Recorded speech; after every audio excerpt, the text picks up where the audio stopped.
जी हाँ, ये बहुत बड़ा डिसीजन लिया सरकार ने कि इसको हर एंगल से, terrorist angle, sabotage angle, technical angle या ऑपरेशंस के एंगल से भी चेक किया जाएगा। ये भी चेक किया जाएगा क्या इसमें कोई तकनीकी या पायलट्स एरर एंगल था। ये भी हो सकता है कि ये दुर्घटना बर्ड हिट की वजह से हुई हो। इसलिए सरकार ने क्या किया है कि एयरक्राफ्ट एक्सीडेंट इन्वेस्टिगेशन ब्यूरो के जो टॉप इन्वेस्टिगेटर्स हैं उनको अहमदाबाद भेजा है। हमें याद रखना पड़ेगा कि भारत में डीजीसीए जो है वो शीर्ष संस्था है जो कि किसी भी एयरक्राफ्ट ऑपरेशंस या ऐसे एक्सीडेंट्स की तहकीकात करती है। अब इस एक्सीडेंट इन्वेस्टिगेशन ब्यूरो के जो वहां गए हैं उसमें जो पायलट्स हैं, इंजीनियर्स हैं और एयर ट्रैफिक कंट्रोलर्स हैं, वो वहां जाकर जो डिजिटल फ्लाइट डेटा रिकॉर्डर है उसको अपने काबू में ले लेंगे। इस तरह से कॉकपिट वॉइस रिकॉर्डर भी मिल गया है, अब उसकी भी समीक्षा की जाएगी। इसी तरह से एयर ट्रैफिक कंट्रोल में एक बहुत बड़ा टेप रिकॉर्डर होता है जो कि डिजिटली लगातार 12 घंटे 24 घंटे तक पायलट और एयर ट्रैफिक कंट्रोल में क्या बातचीत हुई है उसको रिकॉर्ड करता है। इसके अलावा वहां पर जो हवाई जहाज के अवशेष हैं, खासतौर से वह वाला हवाई जहाज का हिस्सा जिसमें कोई फेलियर का डाउट है, जैसे कि इंजन, दोनों इंजन एक साथ चले गए, तो हो सकता है फ्यूल कंटामिनेशन हो। तो ये लोग वहां जाकर जो फ्यूल है, एविएशन टरबाइन फ्यूल, उसके सैंपल भी लेंगे।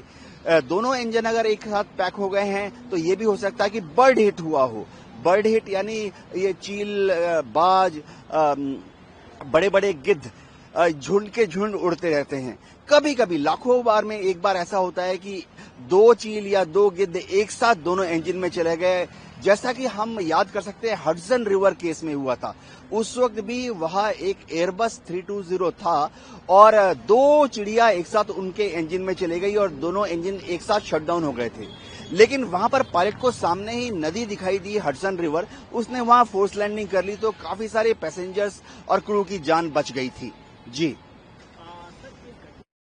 ने भी ये सवाल खड़ा किया है कि जैसे विमान में तोड़फोड़ का ये सवाल उठ रहा है कि तोड़फोड़ हुई है, क्या ये कोई साइबर अटैक भी हो सकता है? देखिए, विमान में तोड़फोड़ क्या हो सकता है, जाहिर बात है हो सकता है, संभावना कम है, क्योंकि किसी भी एयरपोर्ट में जब वो लैंड करता है, जैसे अहमदाबाद में लैंड किया है, तो हम देखते हैं कि बाहर का जो पेरीमीटर है उसमें सीआईएसएफ के जवान तैनात होते हैं, अराइवल लॉन्ज, डिपार्चर में, पेरीमीटर सिक्योरिटी में।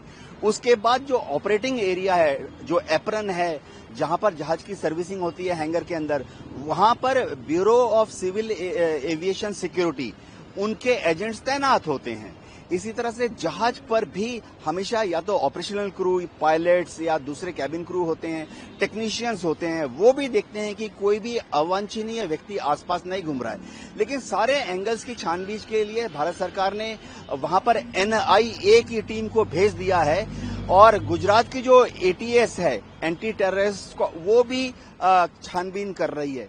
देखिए, गृह मंत्रालय के सचिव को इस इन्वेस्टिगेशन के शीर्ष पद पर रखा गया है, क्योंकि गृह मंत्रालय अगर कोई सैबोटेज या टेररिस्ट एंगल या कोई गड़बड़ी की बात है तो गृह मंत्रालय सचिव को अलग अलग जगह से सूचनाएं और इनपुट मिलेगी।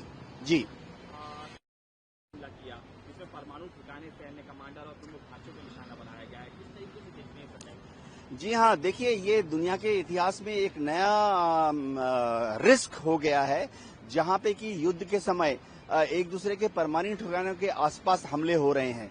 इजरायल ने जो ईरान के परमाणु ठिकानों पर हमला किया है, उससे जो है रिपोर्ट आ रही है वहां काफी क्षति पहुंचाई गई है। अब तो जो आईएईए है, इंटरनेशनल एटॉमिक एनर्जी एजेंसी, उसने ये भी पुष्टि कर दी है कि ईरान के जिन परमाणु ठिकानों पर हमला किया गया था वहां पर न्यूक्लियर रेडिएशन लीक हुआ है और न्यूक्लियर डस्ट यानी कंटामिनेशन जो है, उसका जो धूल है उसका प्रमाण पाया गया है। ये धूल हवा में काफी ऊंचाई तक भी चली जाती है और हवा के रुख के हिसाब से ये ईरान के आसपास के जो देश हैं, कुवैत है, अबू धाबी है, यूएई है, ओमान है, वहां तक भी पहुंच सकता है। तो चिंता का विषय है, इस पर नजर रखी जा रही है। जी sir, government forms high level committee to probe Air India plane crash review SOPs. Yes, government has formed a very high-powered committee to investigate the accident which took place in Ahmedabad. This time, if we notice, Home Ministry and Home Secretary have been deputed as topmost leader of this team, because government is anticipating that other than aviation angle, there may be a probability of sabotage or some terrorist activity or some mischievous person creating some technical nuisance. Therefore, NIA team will go there. DG IB is also part of that team. Gujarat ATS and Home Secretary of Gujarat also have been made a part of this team, so that in case there is any unsocial element or indiscipline case or terrorist or sabotage angle, that could be investigated. There is a probability, but this is a very, very remote possibility of terrorist activity or sabotage activity. Nevertheless, after investigation, these will be either accepted or ruled out. Sir, cyber air offensive against Iran on Friday targeting nuclear facilities, military commanders and key infrastructure. Operation True Promises Iran launched also. Oh yes, Israel has carried out a large attack on Iranian nuclear installations, their research facilities, nuclear research facilities. As per instructions available now, IAEA has released a press note saying that they have found trace of radiation leak, nuclear radiation leak. It may involve nuclear radiation escaping to nearby surroundings. Also, the nuclear dust contamination by way of air may spread all around Iran. In fact, depending upon wind direction, wind strength and wind pattern, the nuclear dust may travel all the way to countries like Kuwait, Abu Dhabi, UAE, Oman. So IAEA is keeping a very close watch.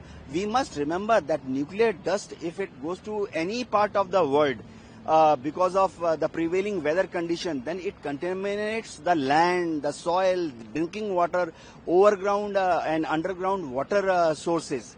And sometimes it has been seen that it may also change the DNA pattern of human being. The next generation may be born defected, distorted or little damaged.